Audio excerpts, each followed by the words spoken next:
noite. Hoje nós estamos com o Paulo Chibata. Ele é vencedor do MasterChef 2020, tem muitas histórias legais para contar e eu quero apresentá-lo. Tudo bem, Paulo? Tudo bem, Eliane, prazer estar com você aqui hoje. Para mim é uma honra recebê-lo.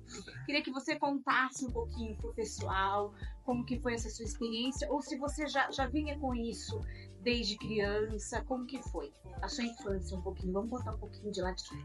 Bom, lá de trás, então, começando, nasci no interior de São Paulo, uma cidade pequeniníssima, 5.000 habitantes. Minha família, meu pai era de uma família japonesa, então de imigrantes, minha mãe de família de portugueses. Cresci num ambiente extremamente de família unida. Então, minhas memórias de infância, a maioria são ao redor da mesa, minha mãe cozinhando para minha família. Quase todas as nossas refeições eram com 12, 15 pessoas sempre, durante a semana, final de semana. Então, minha família sempre teve essa característica de muita união. Então, as minhas melhores memórias são em torno da mesa, com comida. Minha mãe sempre cozinhou muito, meu tio também sempre cozinhou muito. Então já vinha de infância, todo mundo, assim, quando a gente se reúne, família, o que a gente se encontra é na cozinha, né, Paulo? Sim, e eu tive a graça de crescer numa casa onde a cozinha era integrada com a sala de jantar. Então era um espaço só. Então minha mãe cozinhava aqui, a mesa ficava aqui do lado, então a gente ficava esperando ali a comida, provando as coisas. Então a dinâmica era muito bacana, então isso colaborou muito. E você é o único filho ou tem mais filhos? Hoje eu tenho um irmão de 13 anos, que é bem mais novo, então temos uma certa diferença de idade, mas sempre cresci com muitos primos, né? Sim. Então essa parte tive uma boa vivência. Morar no interior é muito bom, né, Paulo? Assim, eu sou do interior também. Morar no interior na infância é uma das coisas mais gostosas. Sim, né? Com certeza. Ter uma liberdade de brincar na rua, de correr. Você conhece todo mundo, aquela coisa de interior. Eu já bebi da água de São Paulo, né? Então não posso falar. Amo São Paulo, sou apaixonado por aqui. Mas eu acho que se um dia eu aposentar e parar de vez, talvez eu volte pro interior. Eu também tô nessa.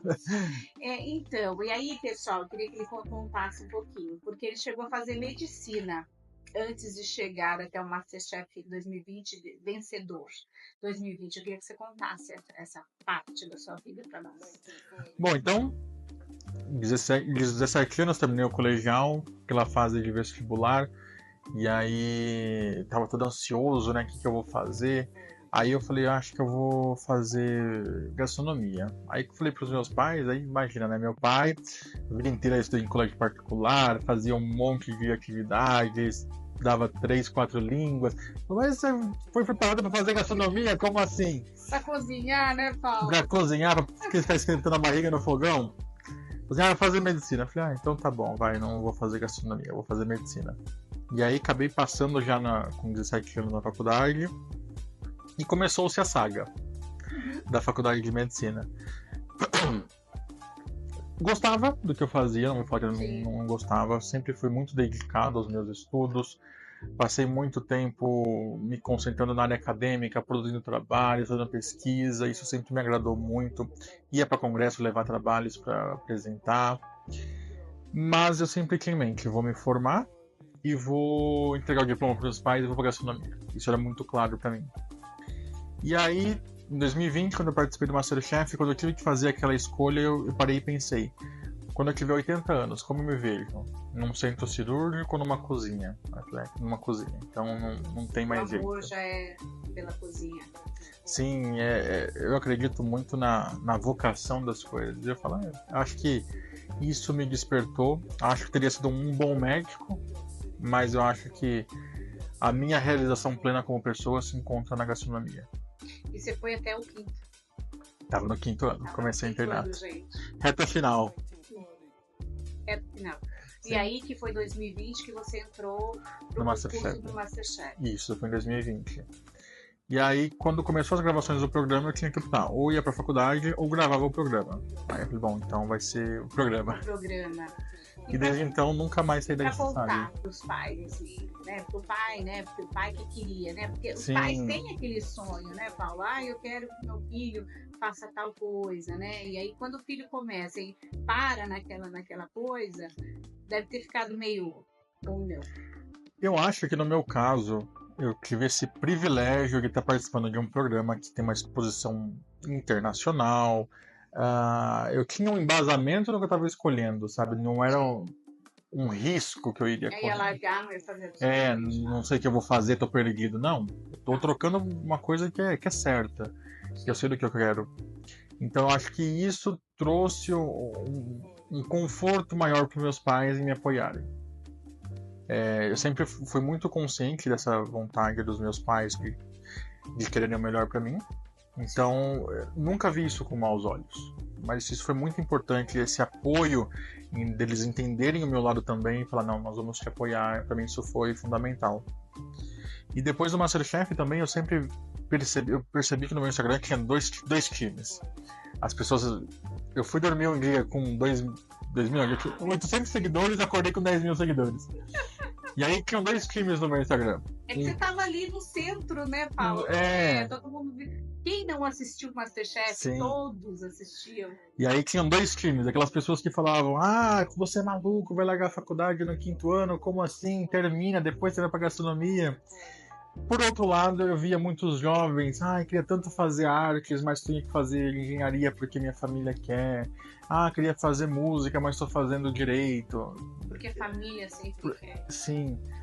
E aí, eu sempre entendi, e eu levo isso comigo para a vida, que eu tenho também, não só essa vocação para cozinha, mas eu tive um privilégio muito grande. Um privilégio como pessoa e um privilégio de classe social.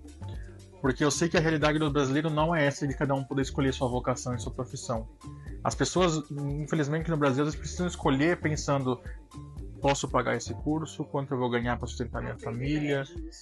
E eu poder escolher viver da minha vocação é um privilégio gigantesco que eu sei que não é realidade. Assim, não só a sua vocação, mas assim, hoje em dia que a gente está falando, né? Entrar numa medicina, você pagar, não sei se foi escola, não, particular. É caríssimo. Sim. Então você entrar numa medicina hoje, assim, muito poucas pessoas podem fazer isso. E poder entrar e poder desistir disso. Então é realmente um privilégio que eu sempre levo comigo. Essa não é a realidade do Brasil. Não. Então eu sou extremamente privilegiado e busco ter essa consciência de classe que é muito importante. Pessoal, é bom que a gente saiba que às vezes as pessoas falam, assim, tem tudo, né? E parece que não dá valor, mas dá valor. Muitas pessoas dão valor, né? A molecada que tá vendo, que tá assistindo, sabe, né? Que às vezes quer fazer uma coisa, quer fazer outra, e tem esse privilégio, né? E assim, quanto mais privilégio você tem, mais chance de você crescer, mais chance de você ser sabe o que você quiser. Então, eu acho que essas oportunidades a gente não pode perder. Sim. E aí, desde então, entrei nessa cabeça no mundo da gastronomia. Abri meu restaurante, fechei meu restaurante. E seu pai ficou feliz da vida. Ficou feliz. Você imagina a cidade, né? Cidade de 5 mil habitantes. Quantos habitantes? 5 mil. 5 mil. Você imagina a festa da cidade. Então, meu pai mandou colocar... Eu lembro que alguns amigos me mandavam mensagem, porque falaram, cara, recebi no mailing do seu pai. Meu pai mandava e-mail, né? Não gostava de WhatsApp. Ele escreveu e-mail, mandou para todos os amigos, o programa do meu filho vai passar tal hora em tal canal hoje, não sei o quê. E aí o pessoal mandava print pra mim. Paulo, é orgulho de um pai, de uma mãe. E aí no dia que o programa foi pro ar, eu não tinha contado para eles o resultado. Eu tinha aqui em São Paulo, eles estavam no interior. E aí, antes de anunciarem o resultado, eles deram um break no programa. E aí ele me ligou no intervalo. Eu não vou mais assistir isso aqui não. Eu já sei que você ganhou, eu já que tinha televisão. Tava todo nervoso, ele não tava com medo. E aí ele me ligou desesperado. Eu não vou mais assistir, já que eu segui a televisão, eu sei que você ganhou, eu tenho certeza disso. Mas foi muito bacana.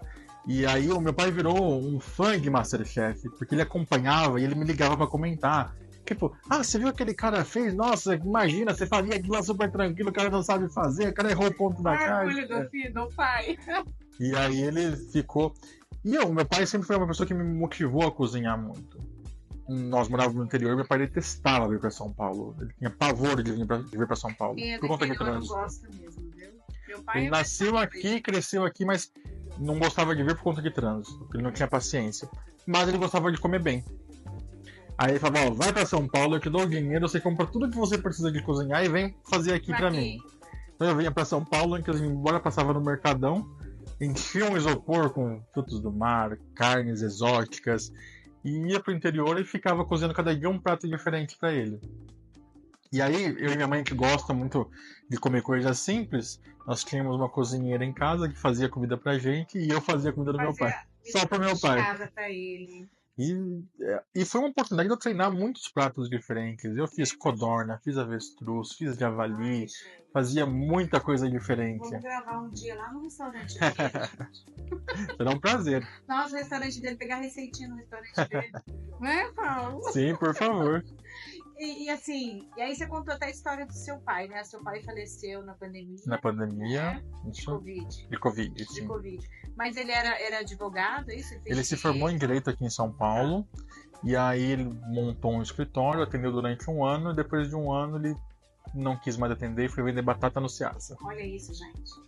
E aí, em menos de 5 anos, ele já virou gerente e distribuidor das batatas do Ceasa. Ele tinha essa veia de empreendedorismo. E o Paulo puxou, viu? E aí ele foi pro interior, montou um frigorífico do zero, depois montou uma transportadora, montou outro frigorífico e Isso foi é um crescendo. exemplo que não faltou. Sim. Quando meu pai faleceu, eu fiz um discurso no funeral dele e eu falo que poucos dias do meu pai eu não vi ele trabalhar, e muito menos ainda os dias que eu não o vi sonhar. Meu pai era um sonhador nato e sonhava muito. Muito. E com tudo, ele queria, sabe, se não existisse uma coisa, ele queria inventar como pode fazer isso. Ah, vamos inventar como se faz isso de um jeito mais barato. Ele tinha uma transportadora, trazia frango do Mato Grosso para São Paulo. E ele queria diminuir a mortalidade nessa viagem, que era uma viagem de quase 26 horas. Aí ele ficava pensando, como que eu vou diminuir a mortalidade? Aí ele criou um sistema que ele acoplou uma caixa d'água embaixo do caminhão para ir molhando os frangos, para manter a temperatura elevada, para não subir muito, para não morrerem asfixiados. Ele criou um sistema de irrigação dentro do caminhão que diminuiu a mortalidade em quase 80%. Nossa, o pai era um gênio. Gostava de inventar e sonhar e ficar pensando. E assim, acho que foi maravilhoso conviver com ele, né, Paulo? Foi muito bacana, assim, muito bacana. Você estava aprendendo alguma coisa, né? Sim, meu pai sempre foi muito cabeça aberta para tudo, muito cabeça aberta. E eu falo que ele era muito além do tempo dele. E na pandemia que ele faleceu, eu tive um privilégio gigantesco de viver o último ano dele lá em casa, morando com ele. Então, que viajava junto, ia fazer as coisas juntos. Então, foi muito bacana. Muito, né, Paulo? Muito, porque, muito. Assim, ele nos prepara para tudo, né? Sim. Até para esse instante que você não estava lá e nesse ano você estava. Justamente nesse ano eu estava lá. E aí pôde conviver todo esse tempo com ele. Deus é maravilhoso. Muito. Durante um tempo antes disso, eu fui ajudar meu pai numa empresa dele que ele estava construindo. E aí trabalhar com ele foi muito estressante. Aí nossa relação diminuiu, ficou muito desgastada. Mas depois que eu voltei que eu decidi vir para São Paulo, aí as coisas começaram a fluir muito melhor. Aí eu lembro que meu pai me ligava para pedir conselho. Uma vez ele brigou com um amigo, ele me ligou: ah, o fulano me mandou mensagem, será que eu respondo? Eu falei, responde, pai. Aí ele, sabe, conselho de pai para filho, ele me pedia conselho. Então foi essa nossa reaproximação, para mim foi muito bacana. Ai, que legal. E a sua mãe também você se dá super bem com ela? Super bem também. Mas era mais o pai. O meu pai era muito mais cabeça e acho que a nossa mentalidade era muito parecida. Então a gente conseguia conversar muito, trocar ideia. Então ele falava do que ele tinha, eu falava, mas qual que é o custo disso? Ah, tem que fazer uma viagem, mas quanto custa o motorista? Quanto ganha por hora? Quanto vai rodar o quilometragem do caminhão? Qual que é a taxa de mortalidade? Então a gente conversava muito sobre isso, ele explicava muito sobre isso. Então acho que... Ele é um grande. Imagina. Viu, Paulo? Agora nos conte um pouquinho. Aí você abriu restaurantes. Então, depois do MasterChef, logo em seguida, nós estávamos basicamente no auge da pandemia, eu recebi uma proposta de trabalho para ir chefiar um restaurante em Lisboa, em Portugal. Nós estávamos com a fronteira fechada do Brasil ainda, e aí não tinha como sair do país. Sim. E aí eu falei, eu aceito, mas quando eu conseguir sair do Brasil, eu assim que sair. Abrir as fronteiras eu vou. E quando abriu a fronteira, foi acho que se não me engano em maio, março ou maio, uma coisa assim. Eu marquei minha passagem, marquei pra junho, 31 de junho. E aí foi no dia que meu pai faleceu. Bem no dia que eu tinha marcado a passagem. E aí eu falei, bom, não posso ir. Tinha minha mãe, tinha um irmão de 13 anos, falei, tem que ficar por aqui. E aí eu falei, bom, vou ficar por aqui, tenho que fazer alguma coisa. E aí eu falei, vou montar um restaurante. Completamente imaturo. Montei meu restaurante lá no interior. Um restaurante super bacana, chamava Le Dijon. É um restaurante por quilo, uma decoração impecável. Mas eu acho que ali eu aprendi a maior lição como empreendedor e como chefe de cozinha. Que dono de restaurante e chefe de cozinha são coisas completamente diferentes. Eles não podem nunca misturar. E aí, depois de um ano, o chefe de Portugal me ligou e falou assim, ó, tá aberta aquela vaga, você não quer vir? Eu falei, cara, eu tô com um restaurante aqui montado, vou ou não vou? Eu acho que eu vou. Já é a segunda vez que ele me chama, era um restaurante estilo Michelin lá em Lisboa. Eu falei, bom, eu vou. Aí vendi meu restaurante, tava morando numa casa, vendi carro, vendi tudo, e agora eu vou para Portugal. E aí marquei minhas passagens para janeiro. Em dezembro eu fui fazer um evento na casa de uma pessoa da minha cidade, uma família muito tradicional da minha cidade, e conheci um cara que tinha um restaurante em Indaiatuba. Aí ele, preciso de um sócio, vamos lá, que você precisa conhecer. Eu falo, não, tô com passagem marcada para Lisboa já, não vai dar certo. Mas como eu conhecia desde criança a mãe dele, eu falei, bom, vou para educação conhecer. E aí, não sei se você conhece Indaiatuba, mas é uma cidade que eles investem muito em infraestrutura. Então, eu cheguei lá no Natal, cidade toda decorada, tendo aquelas paradas no meio da cidade. Aí eu me encantei, eu falei, acho que vai ser aqui. Vou ficar por aqui. Aí eu liguei pro chefe de Portugal e falei, não vou de novo. E aí mudei em menos de 10 dias, estava em Indaiatuba, de um malo no carro, tudo. E aí eu fiquei mais um ano lá em Indaiatuba. E aí nesse tempo já conhecia o Denis Nakamura, que é o atual CEO da minha empresa. Ele já me mentorava há algum tempo, foi ex-sócio da iFood e sempre teve essa mentalidade gigantesca de negócios. E aí conversando, eu falei, vamos montar uma holding de restaurantes, você vem para coordenar a parte de operações, que eu acho que dá muito certo. E aí, em dezembro de 2023, falei, bom, beleza, é isso. Aí me mudei para São Paulo, vim para cá e a gente fundou a Reg Company, que é a nossa atual empresa. Mas foi incrível. Foi uma história incrível, gente, assim. Cada coisinha, né, Paulo? Parece que foi cada coisinha estudada, né? Cada coisinha que foi acontecendo, né? Foi tudo encaixando. Foi muito. As pessoas falam, Deus escreve certo por linhas tortas, eu falei por linhas retas. Foi porque tinha que ser e aconteceu como tinha que ser. Não poderia ser diferente. Então, inexplicavelmente, tudo aconteceu como tinha que acontecer. E hoje você está feliz completamente nesse seu projeto? Sim, eu sou diretor de operações.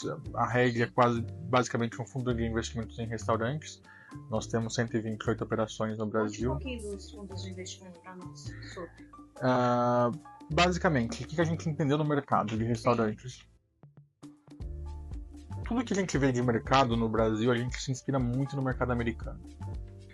Nos Estados Unidos, 80% dos restaurantes são restaurantes de redes e restaurantes grandes com mais de 200 lugares. Isso representa 80% dos restaurantes do total de lá. No Brasil, esse número é o inverso. 80% dos restaurantes no Brasil são o que a gente chama de single site store, restaurantes de uma loja só. E a gente entendeu, mas por que lá dá tão certo e no Brasil não dá certo? A gente começou a perceber que no Brasil tem as pessoas são restaurantes familiares. Então alguém que lotou muito e juntou um dinheirinho que é de um restaurante. Sim. E essa pessoa não tem, muitas vezes, conhecimento para montar, para gerir um negócio. Essa é a grande dificuldade. E a gente pensou, então vamos levar expertise nossa, eu na área de cozinha, o Denis na área de negócios, vamos levar expertise para esses negócios. Então o que a gente faz? A gente atua meio que comprando participação nos restaurantes para poder alavancar e melhorar o negócio e transformar realmente numa operação que seja rentável. E aí, Paulo, nos conte um pouquinho do seu sócio. Eu tenho um sócio na Reg, que é o Denis Nakamura, ele foi ex-sócio da iFood, me ajudou na alavancagem também da West Wing, loja de imóveis, com o tempo na Alemanha, participou da Rocket Internet também. E por essa experiência dele no iFood, ele entende muito do mercado de gastronomia.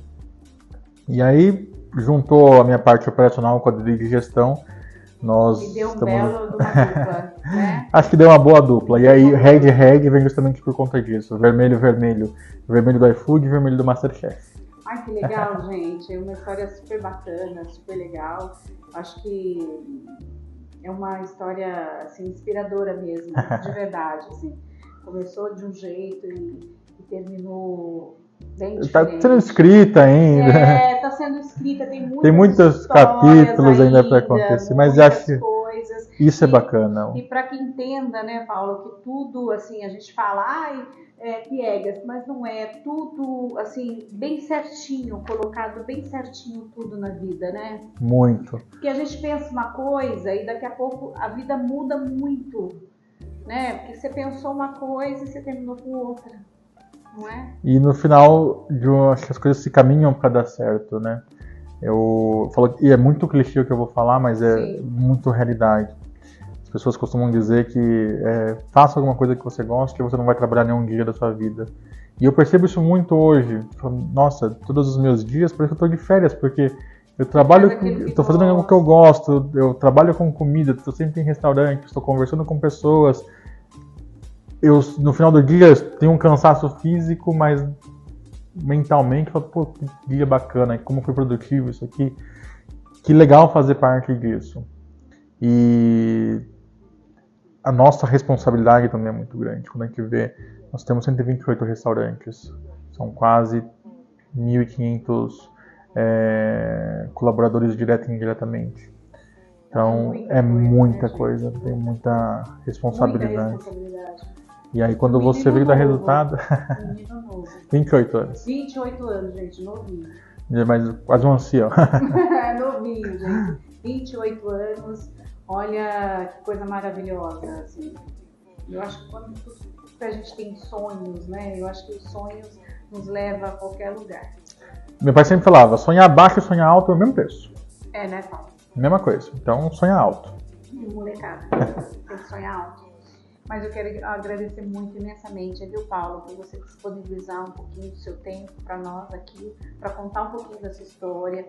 Adorei essa história, adorei a história do seu pai, que eu acho que foi um homem que te inspirou muito e que você é hoje. Claro que você tem os seus méritos em todas as coisas, mas o que inspirou foi o seu pai mesmo, Com né? certeza. Com essa garra, com essa força que ele tinha, e ele passou isso para você. Quero agradecer imensamente, viu, Paulo? Muito obrigado, foi um prazer. Me chame mais vezes, vamos cozinhar da próxima vez, por favor. Vamos cozinhar, ele fazer uma receitinha. Fazer um quadro de receitas. Ele faz receitinhas assim, né? E eu disse, vem almoçar aqui, que eu faço as coisinhas bem simplesinhas para ele ficar igual. Já aceitei o convite. Obrigada. Obrigado a você, foi um prazer. O prazer foi meu, viu? Obrigada. Tchau, gente, boa noite. Fique com Deus.